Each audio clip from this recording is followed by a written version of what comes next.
IPL 2026 సీజన్లో sun Risers Hyderabad చేతిలో Chennai super Kings ఓడిపోయిన సంగతి తెలిసిందే. అయితే ఈ మ్యాచ్ ప్రారంభానికి ముందే కోట్లాది మంది ధోనీ అభిమానుల గుండెలు పగిలిపోయే ఒక షాకింగ్ వార్త బయటకు వచ్చింది.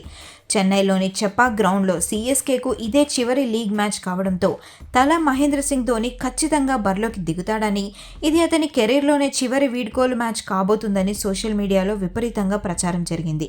వేలాది మంది అభిమానులు కేవలం ధోనీని చూడడం కోసమే స్టేడియంకి తరలివచ్చారు.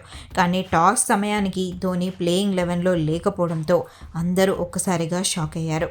అసలు ధోనీ ఎందుకు ఆడడం లేదనే సస్పెన్స్కు CSK captain Ruturaj Gaikwad toss సమయంలో చెప్పుకొచ్చాడు.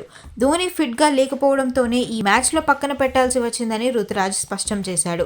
ధోనీ ప్రస్తుతం టీంతోనే ట్రావెల్ చేస్తున్నాడని, అయితే మ్యాచ్ ఆడేంత పూర్తి ఫిట్నెస్ లేదని కెప్టెన్ షాకింగ్ నిజం బయటపెట్టాడు. కానీ ధోనీ లాంటి ప్లేయర్ ఫిట్నెస్ సమస్యతో టీంకు దూరం కావడం పెద్ద మైనస్ అని చెప్పకనే చెప్పాడు. సన్ రైజర్స్ హైదరాబాద్ ఈ మ్యాచ్లో విజయం సాధించి ప్లే ఆఫ్ బెర్త్ను కన్ఫర్మ్ చేసుకుంది. కానీ ధోనీ ఫ్యాన్స్ మాత్రం తీవ్ర నిరాశలో మునిగిపోయి ఉన్నారు. చెపాక్లో ధోనీ చివరి మ్యాచ్ ఆడి ఉంటే బాగుండేదని ఎమోషనల్ అవుతున్నారు.